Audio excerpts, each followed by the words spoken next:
I won't forget that morning, not if I live to be 100. I counted the men as they marched out of the yard. They'd hardly slept for weeks.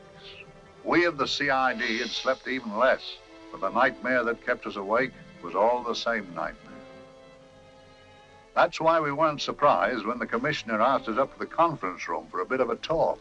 He'd talked to us plenty, we knew that. It didn't help any to know what was ahead of us.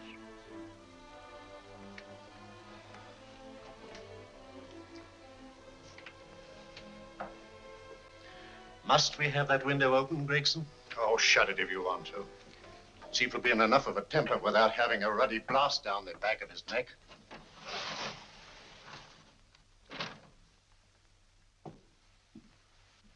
Gentlemen, the commissioner.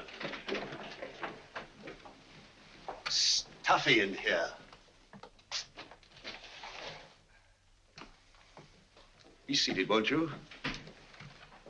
Gentlemen, if you wish to know what able men you are, read any of the works of popular fiction that glamorize your achievements, but don't, I beg of you, read the daily papers. They might give you an inferiority complex.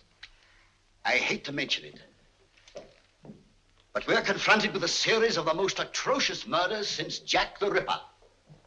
And in the meantime, the CID might as well be playing at shove-hate-me for all the good we've accomplished. Now look. Here, here, and here. Each of these red flags scattered through the city stands for a woman brutally murdered, a woman's terror, a woman's death agony. These are no ordinary crimes. These are the works of a fiend who kills first and mutilates afterwards. A ghoul who hacks off a part of his victim body and carries it away with him, a loathsome souvenir of his butchery. 3 women murdered so far, and you haven't turned in one clue. You haven't given me one lead. Here you sit and wait for news of a 4th victim, with your arms folded.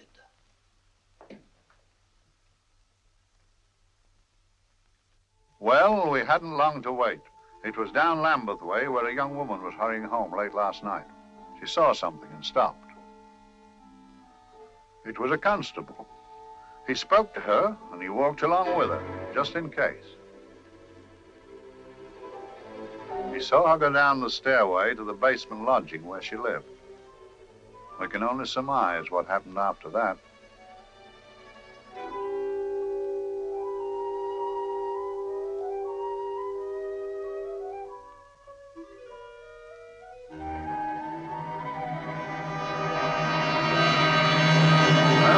My pride in my pocket and went to see the man who'd so often helped out Inspector Lestrade and myself in the past, Mr. Sherlock Holmes.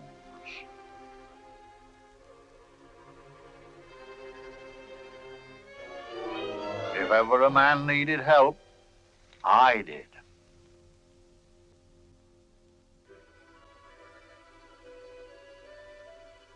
This makes 4, Inspector. 4 defenseless women here in the heart of London. And everyone with the right forefinger hacked off. Not hacked, Inspector Gregson.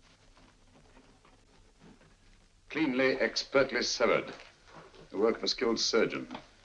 That's our only clue. Much about the age of my sister's girl. Is there no way of stopping this, Mr. Holmes? Yes. There's a way, somehow. The fiend that did this. I promise. I promise. We've nothing to go on. That's the rotten part of it. We can't get far without knowing the motive. Well, at least we know what the motives were not. It wasn't robbery, nor passion, thanks be, nor yet vengeance. Because they all came of totally unrelated families. Steady, Inspector, steady. Sorry, Mr. Holmes. I don't turn a hair when it's a bloke that can look after himself. A little slip of a thing like that. Yes, it's horrible. Come on, let's get a drink.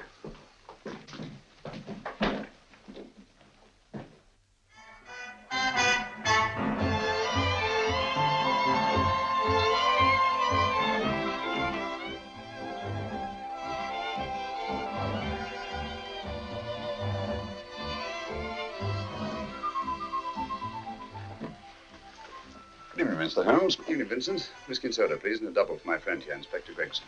Very good, sir. Make mine Irish. Decent of you to give me a hand with this thing, Mr. Holmes. Always a pleasure to be of help to Scotland Yard, Inspector.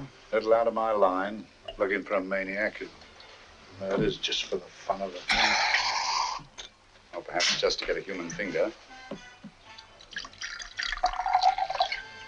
In all 4 cases, the murderer risked capture by stopping to secure a finger. Well, what for? Who knows? He's just a madman. Perhaps there's method in his madness. If we could just trace those missing fingers. If we could just drain the English Channel, we might find a penny. Huh? Oh, thank you. Let me keep those, Mr. Holmes. Thank you.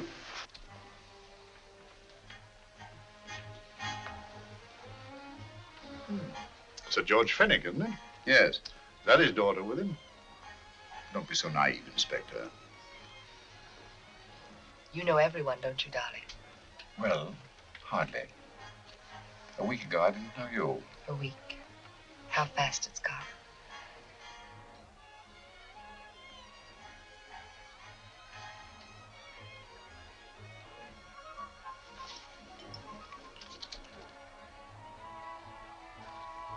I collect these things. How very quaint of you. Shall we go? Yes.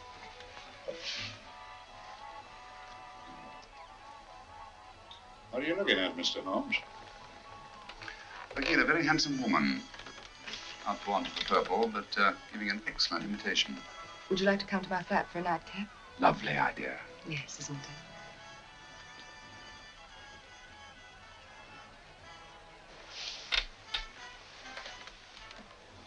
I wonder where she's taking Sir George Fenwick. Don't be so naive, Mr. Holmes.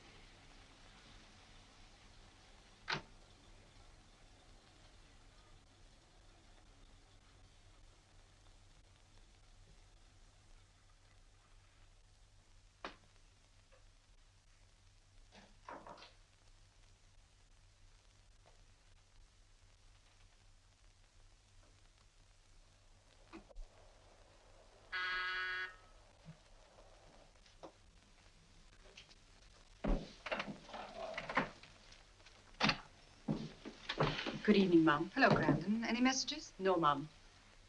Thank you. Drinks, Grandin. One of your nice surprises. Yes, Mum. I say, you don't mean that... Grandin's a marvel, aren't you, Grandin? Yes, Mum. You wouldn't believe the things she can do.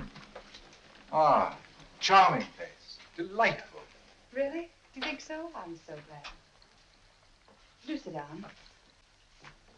Do you mind? Do I mind? What a question. I don't mind anything, really. Except not being with you. Now, you really don't want me to believe that, do you? Not too seriously. Good. We're both quite grown up, aren't we? Quite.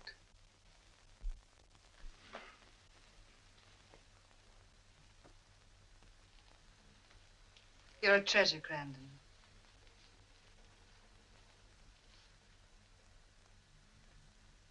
And lower the lights a little as you leave.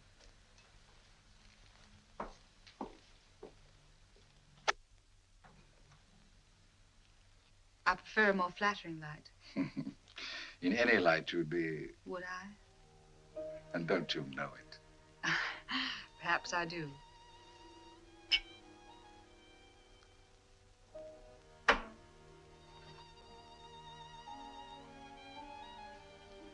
Oh, that priceless woman. You wouldn't believe it, but she's absurdly romantic. She loves dreamy music, and she thinks that we... But we do, don't we? Do we? Well, it's rather soothing, restful. Yes. And we all need rest at times. like tired children who played too long.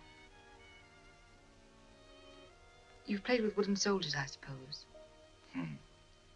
Funny. Hadn't thought of that for years. Toy boats were my special joy.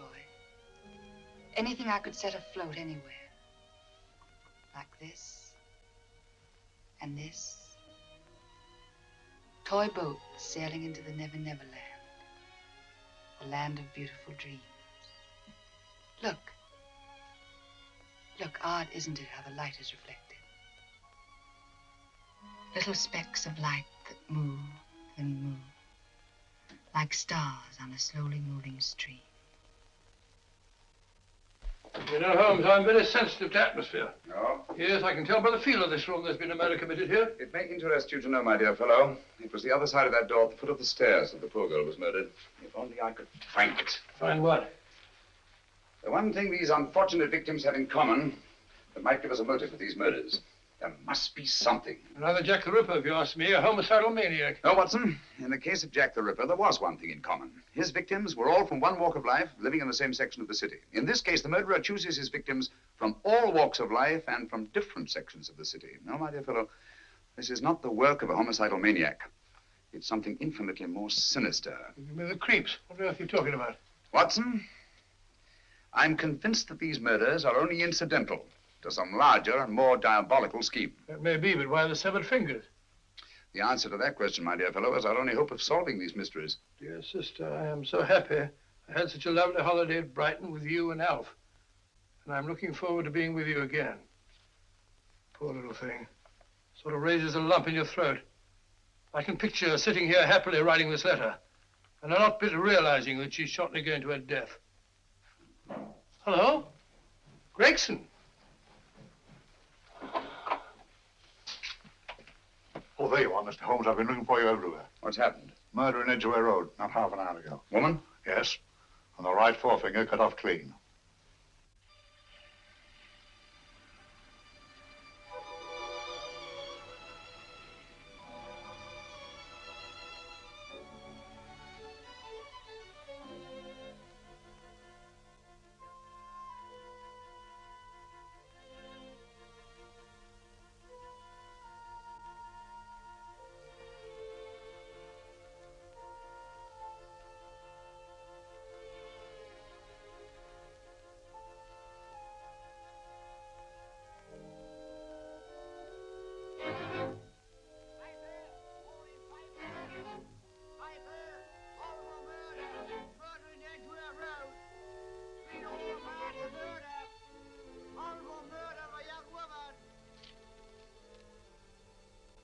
Piper!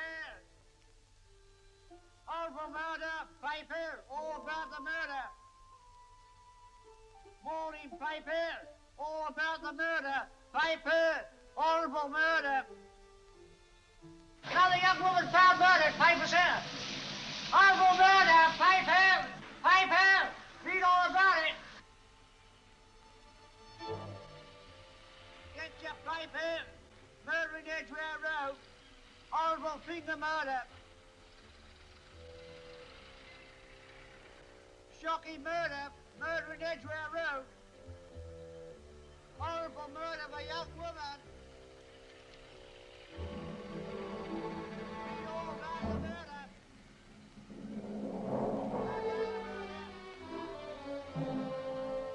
Only fancy, Mum. There's been another of those horrible murders. Dear, dear, how shocking. Yes, Mum. I really don't feel quite safe here myself. Oh, dear.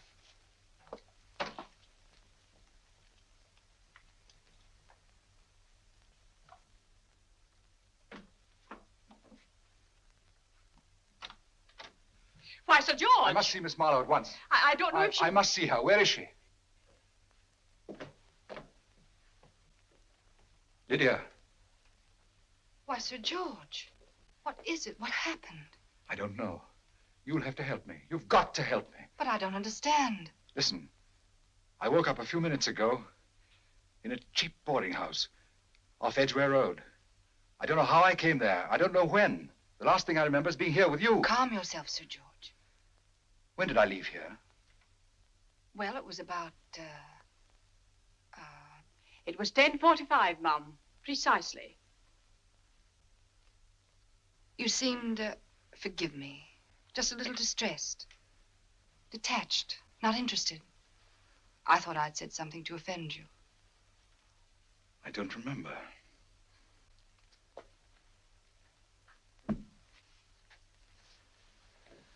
I can't remember. Tell me, has this happened to you before? Before?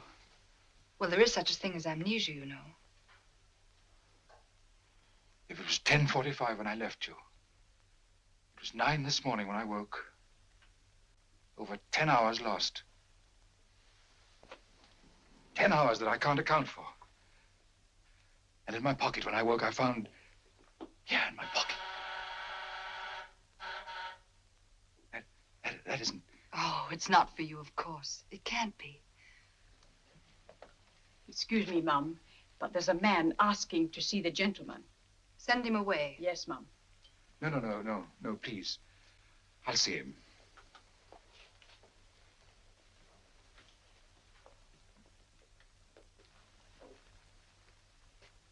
Well, delightful room. Not much like the place you woke up in this morning. You followed me here? Yes. Are you a detective? Oh, no. Quite the contrary. Don't be afraid, Sir George. You know my name? Oh, yes. A very old and highly honored name. And being the bearer of such a name, and also a very wealthy man, I thought you might care to possess yourself of this trifle. Rather than let it fall into the hands of the police. It is yours, if I'm not mistaken. The initials, GF. Where did you get this? It came out of your pocket. I saw it fall, but you never noticed. You were very busy, bending over something with a knife. Then you put something in your pocket.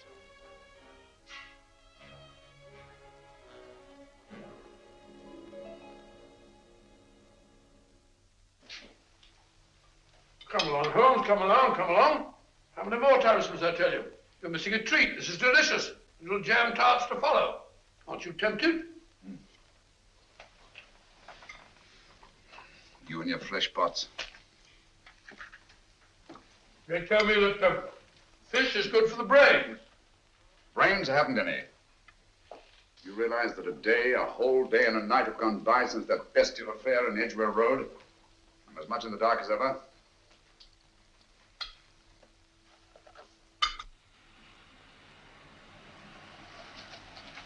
Hello, here comes a client, unless I'm very much mistaken.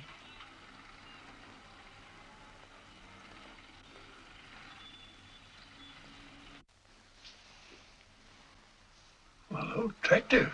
Very attractive.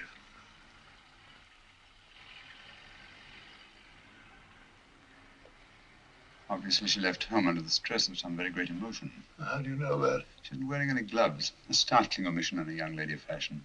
No, she didn't put her coat on. Open car, too.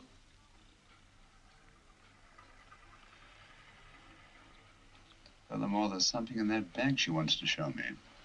What makes you say that? The bag doesn't match her dress, indicating it was picked for size rather than style, to accommodate some bulky object. You amaze me, Holmes. What do you mention, my dear fellow?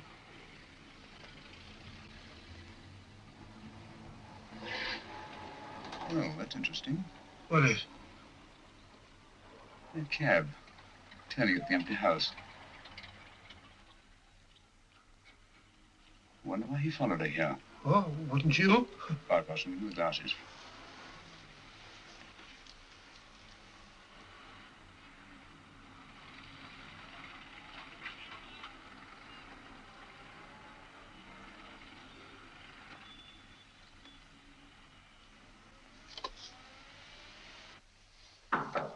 Well, we shall soon know. Yes, Mrs. Hudson? It's a young lady, sir. Most urgent. Ask her to come in. Go right in, miss. Mr. Holmes? Yes, this is my friend, Dr. Watson. How do you do? How do you do? Mr. Holmes, you must excuse me, please. Yes, well, won't you sit down?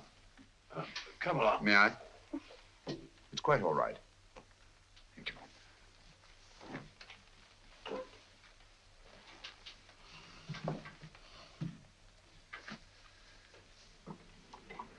Now try to control yourself, Miss Fenwick. You're with friends.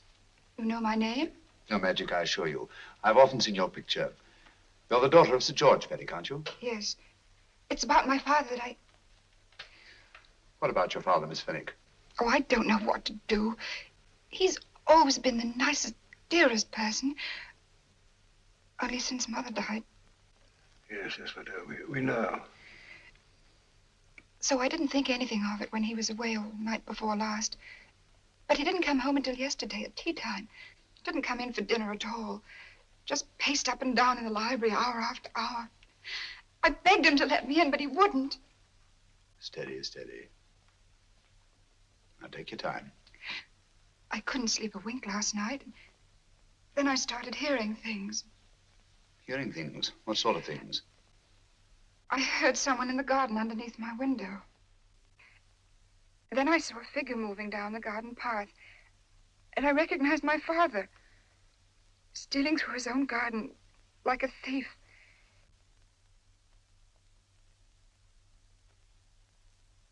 He had a spade in his hand, and he stopped by the greenhouse where he started to dig. This morning, at daybreak, I stole out into the garden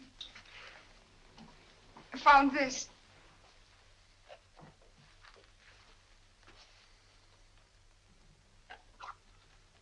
A finger. A human finger. Bring up Scotland Yard, will you, Watson? Ask them to get hold of Inspector Gregson and tell him to meet us at once at George Fenwick's house, Kingston. Operator, get me Scotland Yard quick. Where's my father, Norris? He's still in the library, miss. Thank you. We'll see him right away. Will you come with me, please? Thank you. I got your message, Mr. Holmes. Yes, indeed. Dad, may I come in? Dad. It's funny. He doesn't answer. You mind? Please do. Thank you. Watson, quick. Oh, Come along, no, my dear. no, no. Take charge, Miss Fenwick, please. Sorry, sir. No, miss, please. Please come along with me.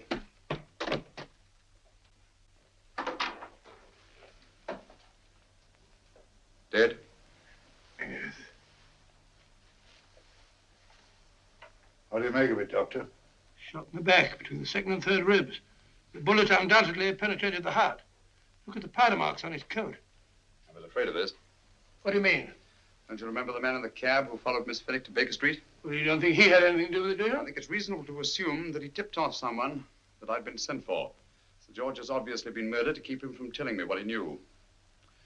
What was the weapon used? Small caliber revolver, point blank range, by the look of the wound. The murderer came in through those French windows. The mud from the garden he brought in on his boots. Sir George must have surprised the intruder. Passed the room to him here. What follows, we can't tell. But from the location of the wound, I'd say that he turned his back for a moment, and as he turned, the muzzle of the revolver was placed between his ribs and one muffled shot fired.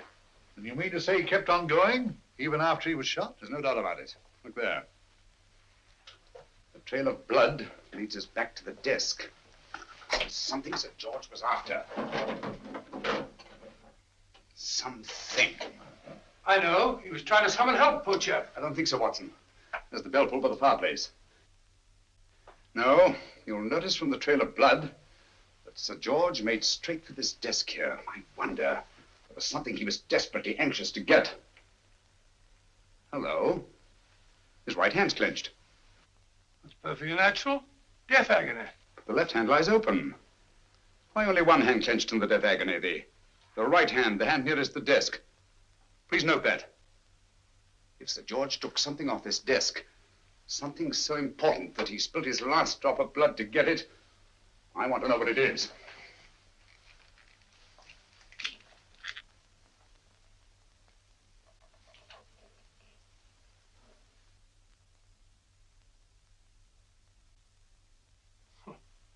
Nothing but an ordinary match folder. Where does that lead us? I imagine to something very important, Gregson. This match folder's from Pembroke House. Why shouldn't it be? He was there, you know. We saw him yesterday. Yes, but the effort he made after he was shot to get hold of this match folder. It's just possible he wanted someone to remember Pembroke House. He may have wished to recall it to someone who saw him there. Someone who, like ourselves, saw him with a woman.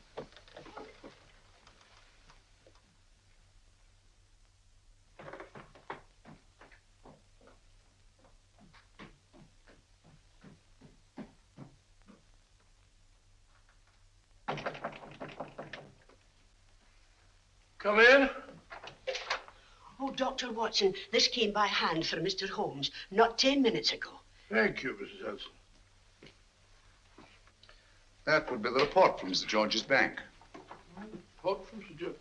Oh, really? Don't you remember his daughter told us that he'd just closed his account? Had it looked into at once.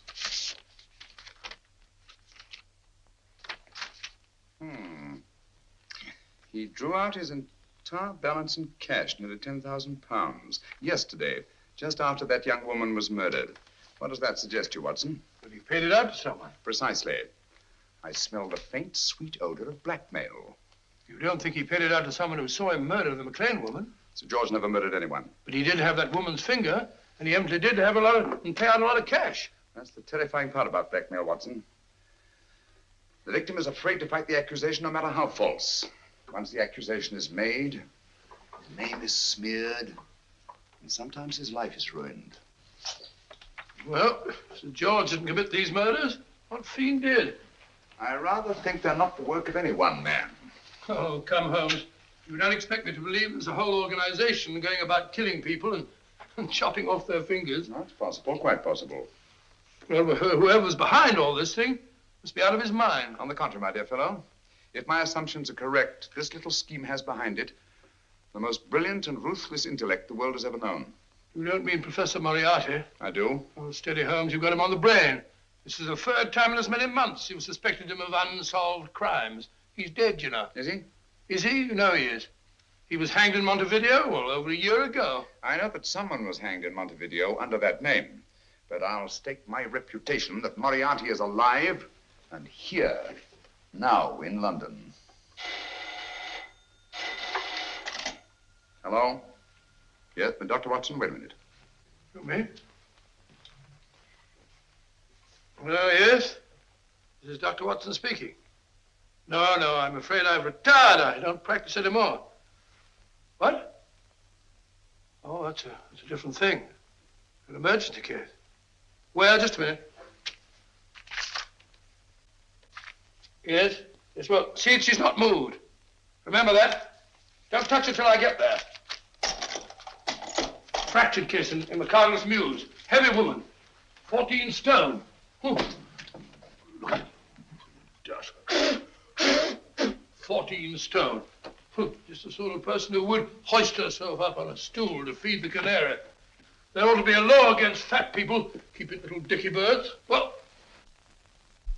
so long, old man. I shan't be very long. Haven't used that bag since I brought little Amelia. What's her name in the world? She grew up to be a very unattractive child. Oh, who wouldn't with a name like Amelia? Oh, Amelia. Amelia.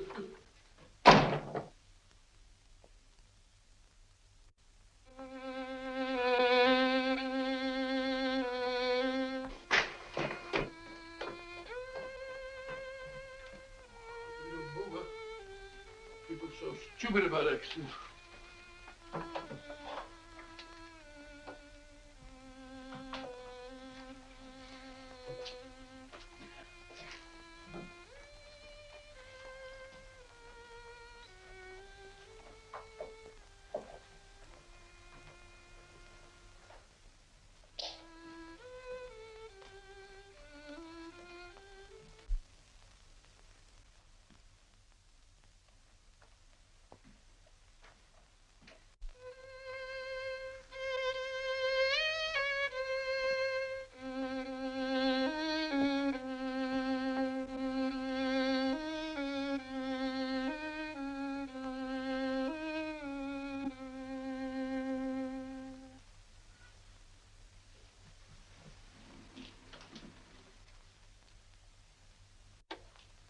Professor Moriarty.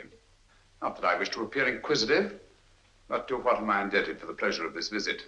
Scotland Yard will be interested. It's very convenient for me to have Scotland Yard think that I'm still dead in Montevideo. I never dreamed of fooling you. Thank you. The thought occurs to me, Mr. Holmes, that there are some advantages in living within the law.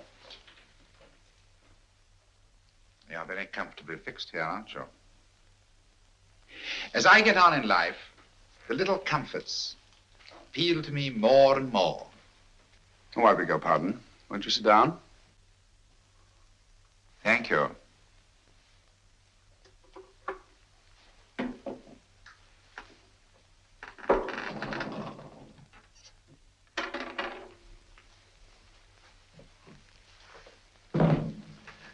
And now, Professor Moriarty, what can I do for you? Everything that I have to say to you has already crossed your mind.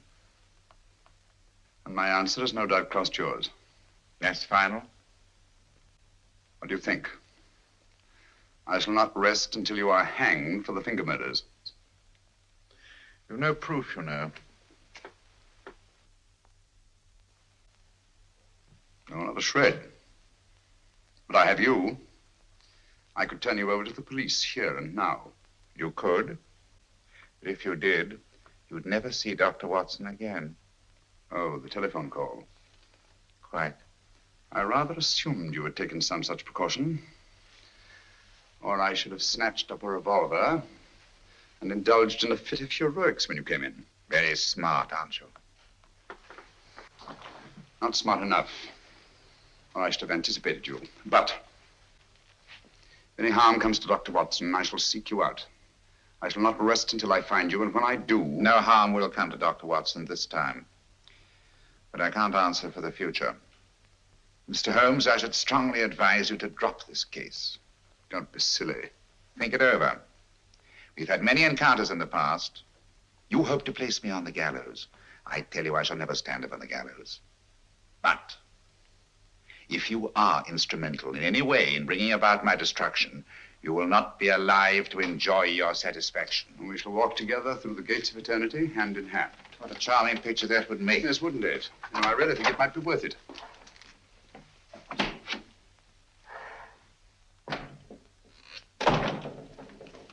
Shoelaces, Governor? Tons a pair. And strong enough to hang yourself. How many more times must I tell you I don't want your filthy shoelaces or your company? Shoelaces, Governor? Blasted impertinence. Run along, my good man, or I'll give you in charge. Shoelaces, Governor? Shoelaces, Governor? Help a poor bloke. What's only got one arm? Any luck with Mr. Holmes? You can read his obituary in tomorrow's papers.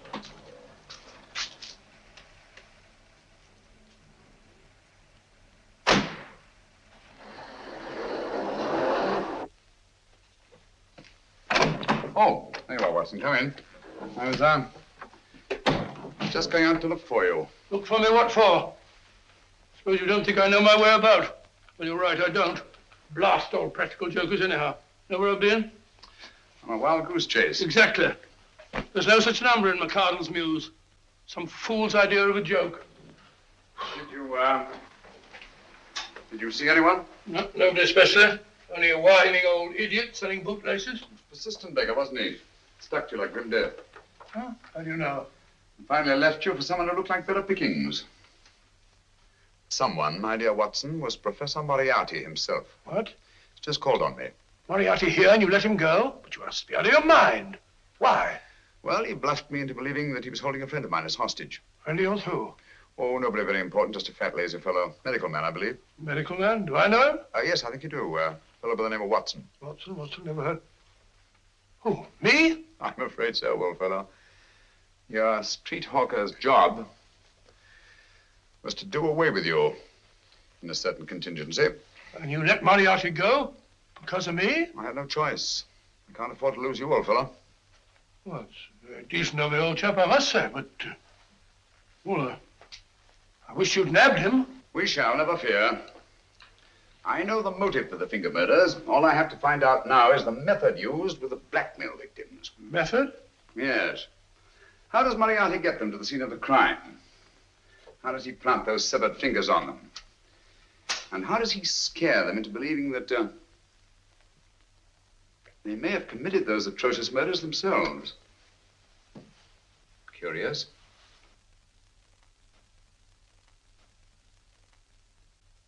Very curious. Huh? Curious? What's curious?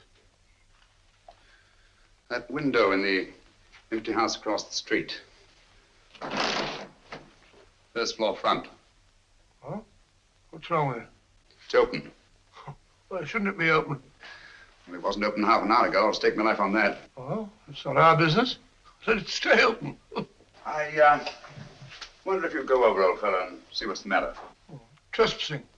Against the law. Very well, I'll go myself. Oh, well, if you're going to put it like that, ridiculous waste of time.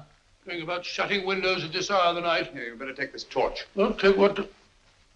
Dignified job for a doctor. Dr. Watson, the torchbearer. And what do you propose to do? Sit in a comfortable chair, I suppose, and read a good book? That's a very good idea. Yes, very good idea. While I play night watchman, you have a nice read. Mm-hmm. Good night. Have a good time. Have a good time. What do you mean, have a good time?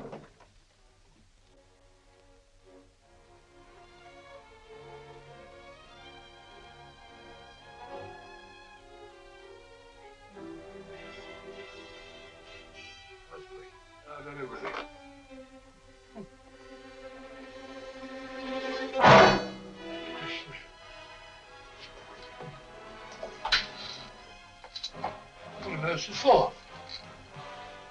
Oh, umbrella stand. Pretty little thing to keep about the house. Must have been a pet.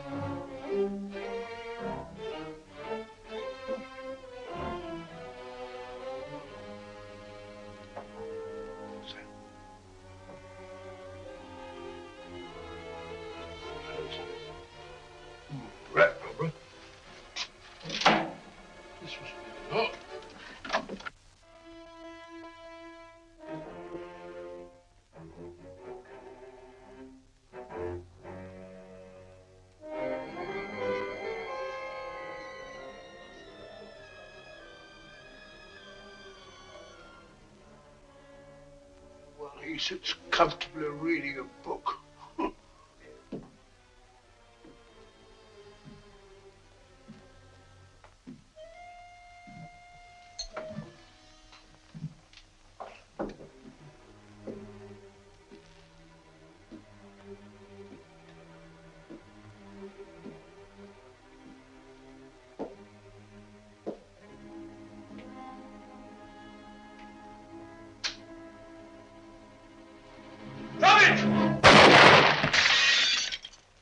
He killed Holmes! He killed Sherlock! Watson. You? But I saw him shoot you a second ago. Not me, my dear fellow. Merely the bust of Julius Caesar. Incidentally, you may have noticed that all through the ages, prominent men have prominent noses. Oh, I'm afraid we're in for terrible trouble again with Mrs. Hudson. Window smashed, plaster all over the floor. Get up, you.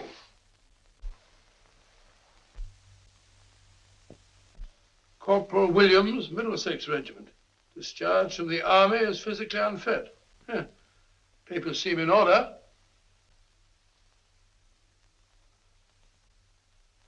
Now, Corporal Williams, you've seen service in the Far East, haven't you? The East? I thought so. Look at his complexion, Watson. Yellow as saffron. He's been taking atabrine. Cure for malaria. Sniper, aren't you? Sniper? Hmm. Why did you try to kill me? I had to kill him. I had to. Oh, snap out of it. Stop it, Watson. He's shamming. No, he isn't. Who told you to kill me? She told me. She told you? She told me I couldn't miss. Well, luckily you did miss, you murderer. He isn't a murderer, Watson. Listen, Corporal Williams. She told you you had to do it, didn't she? I had to do it. I've got it, Watson, I've got it. Got what? The method used in the finger murders. Well, what is it? Hypnotism, my dear fellow, hypnotism. And it wasn't against his nature, that's the devilish part of it. They picked a man for their purpose whose job was sniping. Who are they? Professor Moriarty and his finger murderers. Williams spoke of a woman. I think you'll find that she asked him home tonight for a drink. Nice quiet rooms, soft lights, music. You got it all pat, Mr. Holmes. What's the lady look like? Up 30, nice figure, blonde, lustrous eyes. Oh, really? Got a phone number? Oh, so? Williams will give us her address. Look after him, Gregson. Don't let anyone come near him. He's our key witness in the finger murders. Well, I hope you're guessing right, Mr. Holmes. Get up, Williams. Now, go with Inspector Gregson anywhere he tells you. Come on. Yeah. Ring me as soon as he comes to himself, will you? I will. Good night, gentlemen. Good night. Well, if you believe that fellow Williams was hypnotized, I suppose you think Sir George Fenwick was hypnotized too. Yes, I'm quite sure of it. Have a cup of tea? Thanks, old boy. Nothing to eat. But why didn't these people make Sir George do the murder himself? Because they didn't want to get him hanged. They wanted to blackmail him. Well, who do you think the actual murderer is? One of Moriarty's gang. A diabolically simple technique. Kill a woman. Yes. But why cut off the fingers? My dear fellow, don't you understand? The severed finger is what links the blackmail victim to the murder. He wakes, finds the grisly thing in his pocket.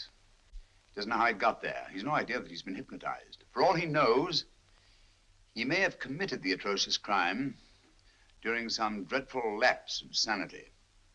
In that state, when he's utterly demoralized, the blackmailers take over. Is that it? Undoubtedly. You see, they swear that they saw him commit the murder. And being human, the victim will pay anything rather than stand trial on a charge that will make his very name loathsome. Oh, it all fits in if you believe in hypnotism. The only possible explanation. You think the hypnotist is that woman with the blonde hair, the lustrous eyes, the woman you invented? I didn't invent her. I saw her. What on earth are you talking about? That woman, my dear Watson, was with Sir George when he left Pembroke House. I saw her there. I shall see her again, and Williams will lead me to her. That's why it's so important to keep him safe. He will identify her.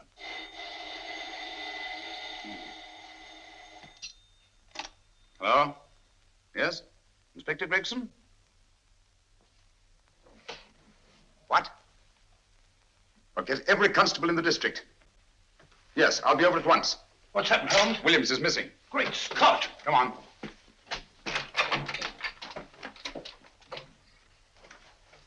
Lorry crashed into Gregson's car. During the confusion, Williams disappeared. Escaped, eh? No, kidnapped. To keep him from talking when he came to. You don't think that Moriarty... Moriarty? Anything is possible.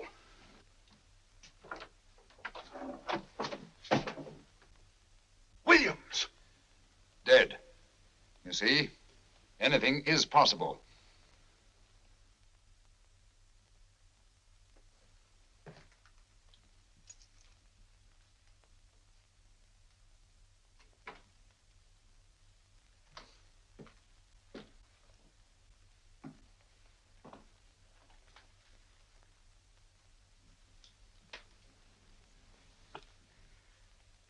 Oh, good morning, Professor Moriarty. You startled me. I'm dressing another dolly, a dear little nurse. Is there anything wrong with your finger? Just a splinter. Nasty thing, splinters. Most trying. One can't be too careful, but I'll get it out for you. I have the very instrument to help you. Sharp enough to split a hair. Put those tools away until they're needed. But they're not tools, sir. They're instruments. Put them away. Is Lydia in? Yes. But really, you should let me. Get dressed. Holmes and Watson just left Baker Street for the Mesmer Club. Mesmer Club? The meeting place of all the top hypnotists in London. Do you suppose that Mr. Holmes is onto our method? If he suspects, it's merely a suspicion. It's our business to see that it ends there. I hope you're right. Williams passed away before he could talk, remember? What do you want me to do? Go to the Mesmer Club, meet Holmes, and induce him to come back here. Isn't that a bit dangerous? Every meeting with Sherlock Holmes is potentially dangerous. However, you say he didn't see your face at Pembroke House. And how would you suggest I get Mr. Holmes to accompany me here? Kidnap him? Oh, no. Holmes has one weakness, his insatiable curiosity. If you can arouse that, you can lead him anywhere. It's up to you to take advantage of any opportunity that may arise. This way, please, gentlemen. I'll tell Dr. Onslow that you're here. Thank you. And this is the Mesmer Club. If you ask me, hypnotism is a lot of mumbo-jumbo. Oh, come now, Watson. As a medical man, you must admit that hypnotism has its place in modern science. That may be, but 90% of hypnotists are crooks of the worst kind. Nothing more than a lot of charlatans exploiting weak-willed morons. Ah, Dr. Onslow, I believe. Happy to meet you, Mr. Holmes. Your brother Mycroft suggested I might be of help to you. He's a valued member of our little group of charlatans and crooks. Oh, beg your pardon, sir. I didn't know you were listening. Behind the curtain. My friend, Dr. Watson. Oh, delighted. How do you know? I wonder now. You see, we're in the midst of a little experimental session at this very moment. If you'd care to join us. Oh, certainly, certainly. That'd be very instructive. Oh, well, will you follow me? Thank you.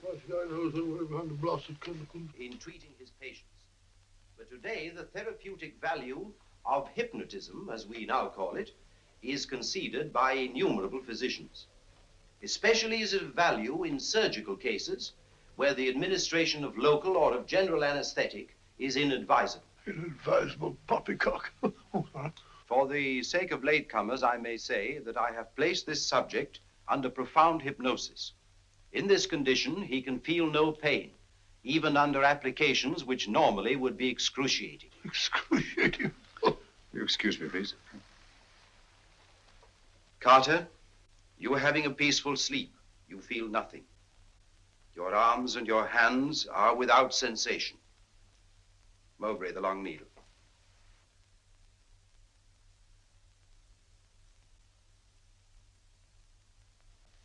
Carter, give me your right hand.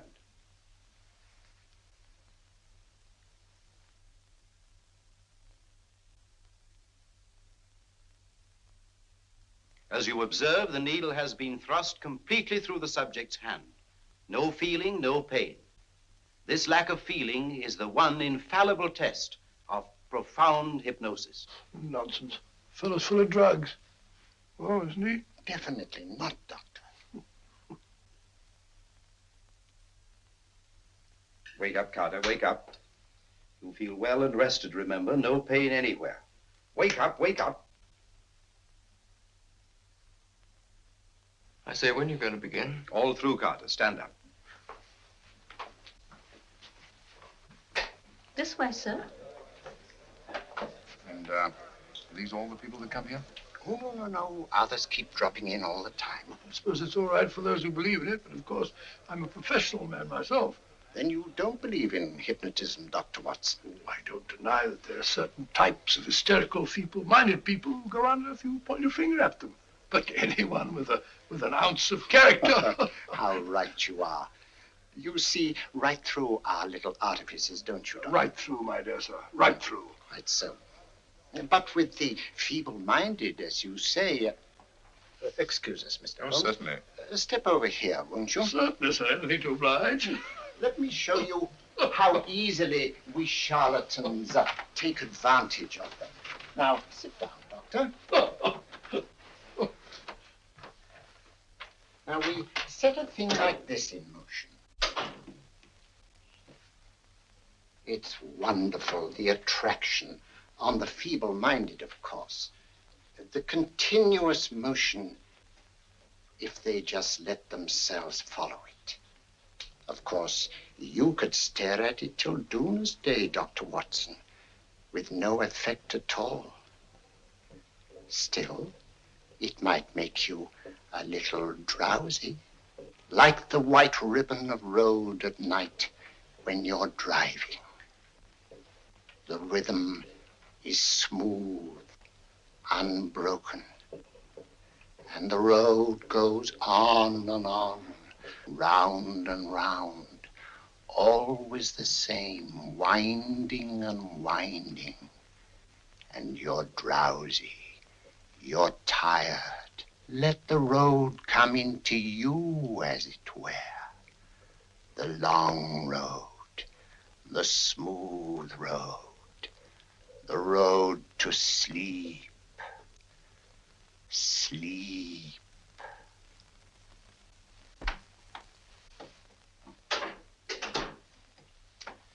Open your eyes. Stand up. Turn around. And now, Dr. Watson, you're on a holiday in Scotland. The country is amazingly beautiful. We're coming to a stream. It isn't deep. Better take your shoes and socks off.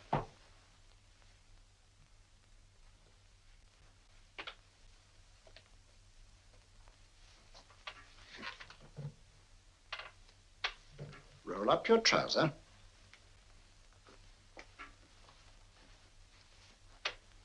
That will do. The other leg is waterproof.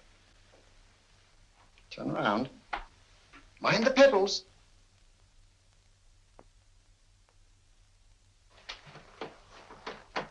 Sit down.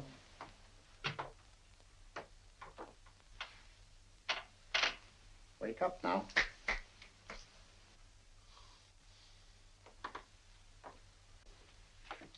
I see. What I tell you, it didn't work with me. Why, nobody with an ounce of character.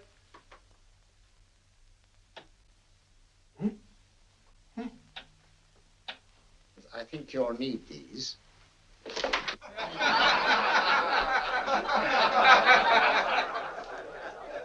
Nothing to laugh at. Watson, she's here. Oh, woman you're looking for? Yes, I'm going to meet her. Perhaps I can induce her to take me to Moriarty. Do you think it's wise, Holmes? It may not be wise, but it's essential. After all, I've held me on with Moriarty in the past. But isn't it dangerous? She might be a hypnotist. My will isn't stronger than hers. I deserve to be hypnotized. I feel I must protest, Dr. Onslow. I was told this was a gathering of serious students of a great science, and I find myself in a company of buffoons. Oh, my dear madam. Elliots and Esdale, Braid. Were those men martyrs for the truth, that you may laugh over your childish, cruel tricks? I must say I'm in complete agreement with you, madam. This was most unnecessary performance, Dr. Onslow. Beg your pardon, sir. My name is Holmes, Sherlock Holmes. At your service, madam. Thank you, Mr. Holmes. I'm afraid I've created a rather embarrassing situation. But you see, I'm interested in the serious study of hypnotism. So am I, too. Perhaps we have something in common, Mr. Holmes. Perhaps we have. Would you join me for a cocktail at Pembroke House? I should be delighted. Good.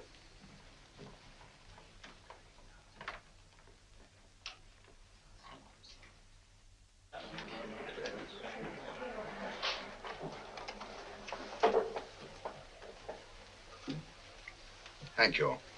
I didn't know there was such a pleasant place in London. It was so nice of you to suggest our coming here. I thought a little pick-me-up would do us good. You mean you thought I looked... I like the way you look. Thank you. I suppose I did lose my head a little at the Mesmer Club. But you see, hypnotism is almost a religion with me. I know so well what it can do to help, heal. And I can't bear to see it used for trivial purposes. I know very little about it. That's why I went to the Mesmer Club. You see, I'm rather puzzled just now with the case that I'm working on. How fascinating. Tell me about it. It's the murder of Sir George Fenwick. Fenwick? Who's he? Quite a well-known figure. Odd now I come to think of it. Last time I saw Sir George was here at Pembroke House. Strange. Yes, isn't it? He was sitting, I believe he was sitting at this very table. Cigarette? Thanks. Do go on. There was a charming lady with him. He was lighting a cigarette.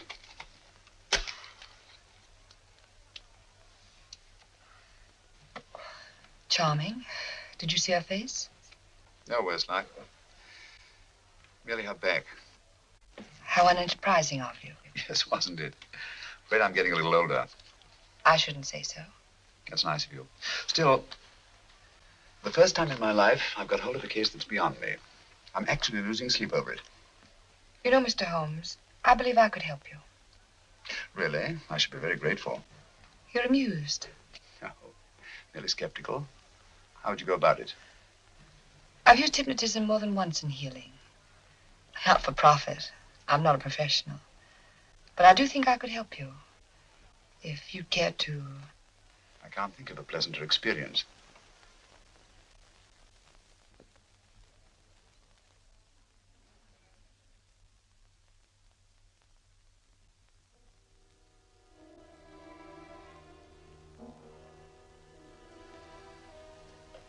Low lights, music, is that all there is to it? You must relax, Mr. Holmes. I'm afraid you're a rather difficult subject. So I thought perhaps a little help. Materia medica might be advisable. Drugs?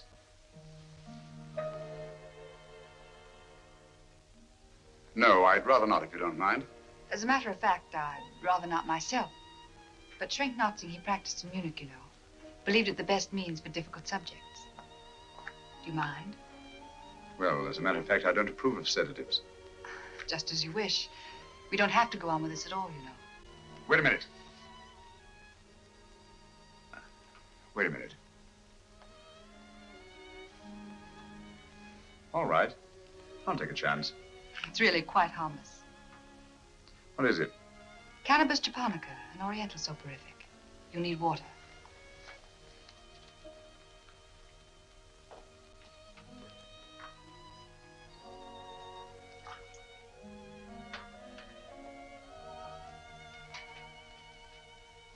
Thank you. Now sit down, Mr.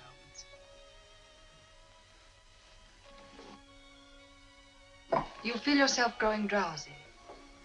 Don't fight it. Give in to it. Because you do want to sleep, you know. Just fix your eyes on this one white flower floating on the water. Empty your mind of every other thought. Follow the motion of the water. So smooth, not a ripple. Waters of forgetfulness. Steady, deep, strong. Strange, isn't it? How the light is reflected. Little specks of light that move and move.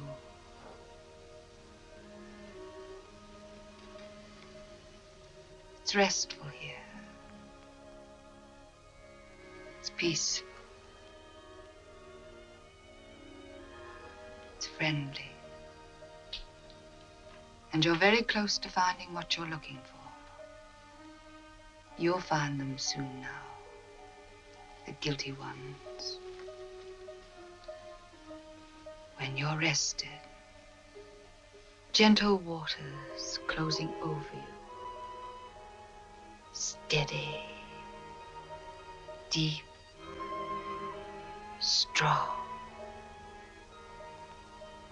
Drawing you down, down, down.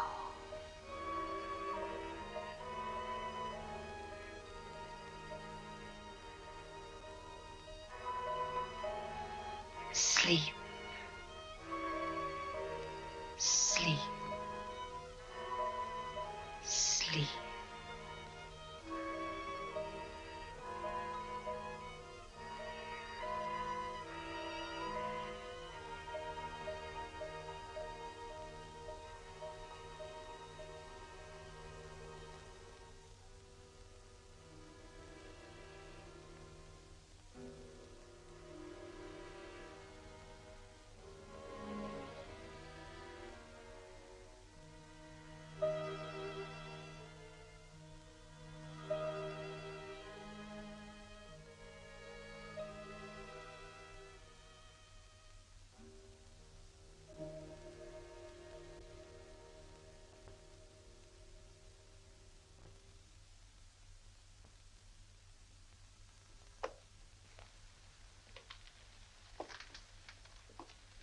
Here he is, Professor Moriarty.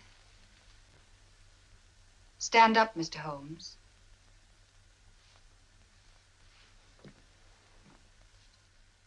Open your eyes. Face this way. Are you satisfied? We are dealing with a clever man. He may be shamming. There's just one infallible test for profound hypnosis. You ready, Dr. Simnel?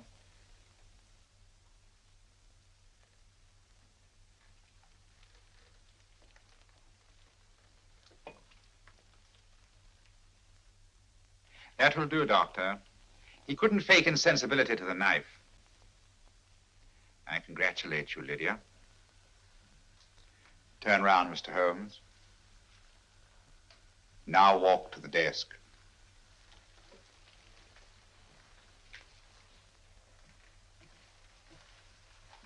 Sit down. Take that pen and write what I tell you to write. I have at last found a case which I cannot solve.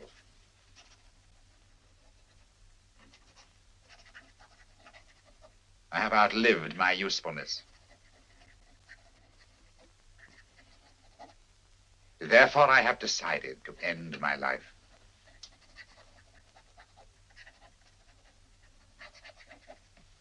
Sign your name. Now blot it.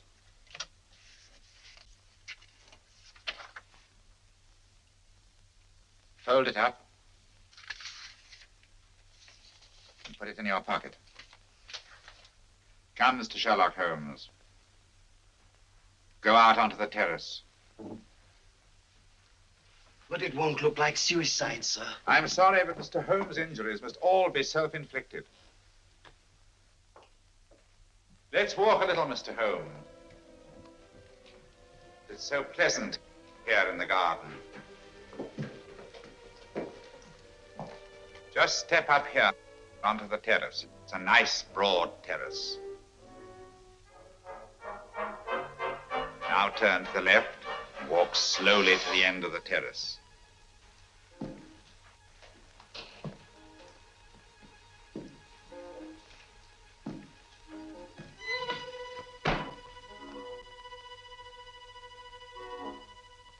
Don't stop. You must walk to the end, you know.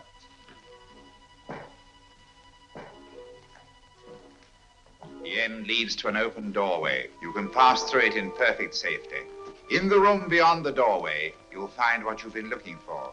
Must you drag this on? This is the moment I've been anticipating for a long time, my dear. Go on, Mr. Holmes.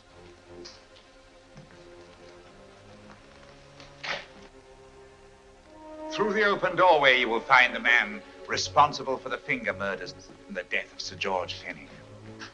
Professor Moriarty. Holmes! Stand still. What a beautiful view, Watson. I'm quite enjoying it. No, you're not. You're hypnotized.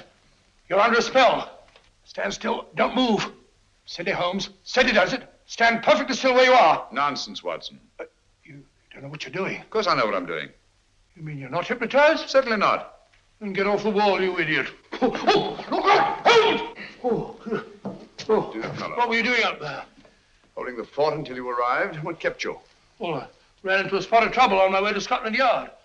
I was arrested for exceeding the speed limit. Your luck seems to hold, Mr. Holmes. I'd hardly call it luck, Professor. You see, I substituted a drug of my own for the one that this dear lady pressed on me.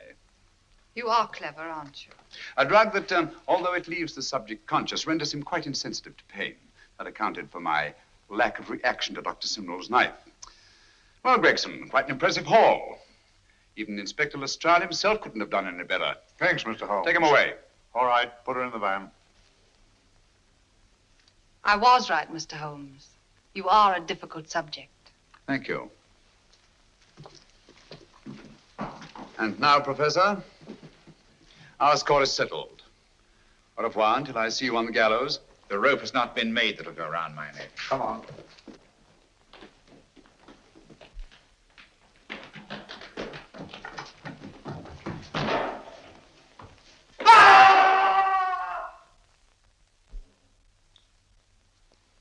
take care of things, Mr. Holmes. Thank you, Inspector. Come on.